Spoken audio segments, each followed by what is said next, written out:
Hello, everybody. So, in this video, we're going to discuss some of the applications of Bernoulli equation, and these are very, very useful things to see um, and know that this is all based on Bernoulli equation.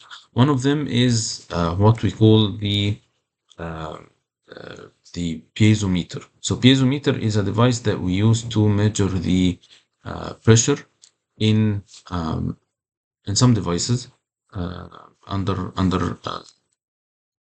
medium and low pressures. This is Piezometer is just a small tube like this connected to the container, the tube, the pipe, or whatever, and this tube has a fluid flowing inside it, and there is this tube open to the atmosphere. Okay, so the fluid will raise or I'm sorry will rise in this tube for a specific height, and based on this height we can tell what is the pressure inside the tube.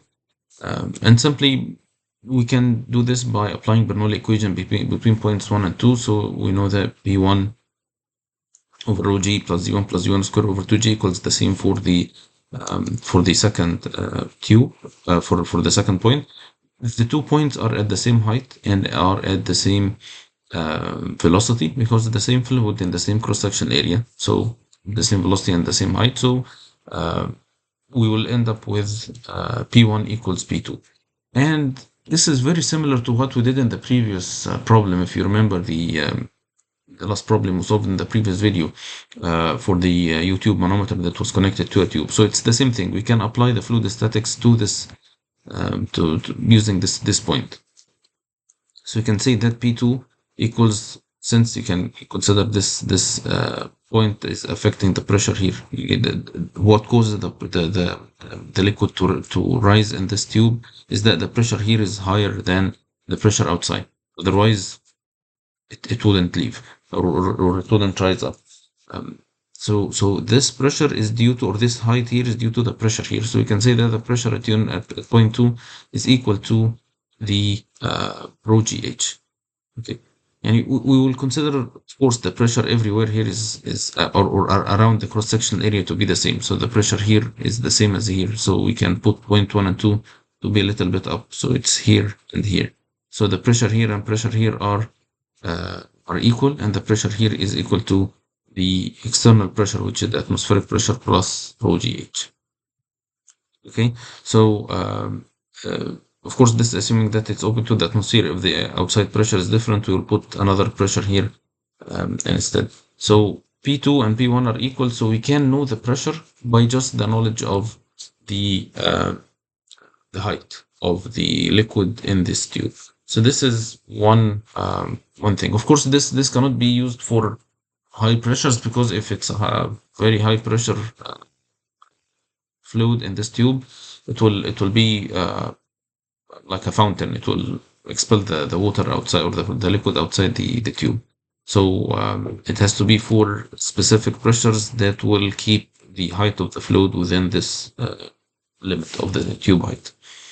There is another device that is very, very famous that's called the pitot tube.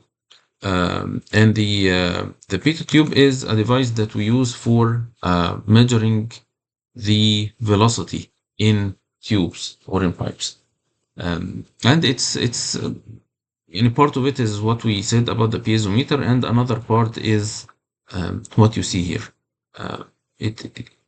The device is simple. It's just an L-shaped tube that has part of it inside the pipe, and the fluid will rise here, as we said before, for the piezometer. So this is due to the pressure at point 1, and here it will rise more. So what happens is that the fluid will go fill this pitot tube and keep rising until it reaches a point where the pressure here is not strong enough to push more. So it reaches the point which is called stagnant point, that the fluid will go here, it cannot go inside, and it's already at this point, so it's stuck here. which means that the velocity at the inlet of the pitot tube is going to be 0. So now here the velocity is 0, the 2 points are at the same height, and we know the height here and the height here. So we know the difference in the height between the 2 points. Okay, I'm sorry. Um, it's used to measure the velocity in the pipes, and the velocity of the fluid at the tip of the pitot tube is 0 because it's a stagnant point. And I think now it's clear that it's stagnant. For what reason it's stagnant? Because it cannot push anymore, and it's going to stop here. So we know that the height doesn't change from here to here. What changes is the velocity will become 0, and the decrease in the velocity will mean that there is an increase in the pressure. And this increase in the pressure is what causes the height here to be higher than here. So again, we apply Bernoulli equation between the 2 points. We know that the 2 points have the same height. There are Z1 equals Z2. They are at different velocities. We know that U2 is 0. We don't know U1. And we can find the difference in pressure from the difference in height, or this differential height. We can write the equation as U1 squared over 2 equals P1 minus P2 over rho. And by the knowledge of delta P, we can calculate the velocity simply like this.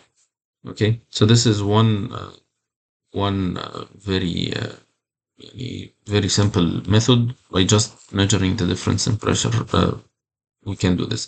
Of course, the difference in pressure is equal to the difference in height, because the pressure here is atmospheric and here is atmospheric, so the difference is OGH, okay, between P1 and P2. Or you can say that the pressure here is this head, and the pressure here is all this head. The difference is only the rho GH.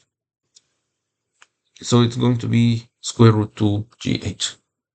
Now this is one setup for the pitot tube. There is one other famous setup for the pitot tube, which is this, that we have a U-tube manometer, a regular or an inverted U-tube manometer like this. In both cases, we'll have the same thing, that if this is a gas, for instance, then we have the pressure here higher than here, and the difference in pressure equals rho GH. It's a very very common way, and it's used a lot. It's used even in the aeroplanes to measure the velocity of the air. So it's a commonly used device to measure the velocity for fluids in general. So I'll stop here. Just we'll take these two applications. In the next video, we will discuss 2 other applications which are very very interesting, and we will see them inshallah in details. So we will continue in the next video inshallah. Goodbye.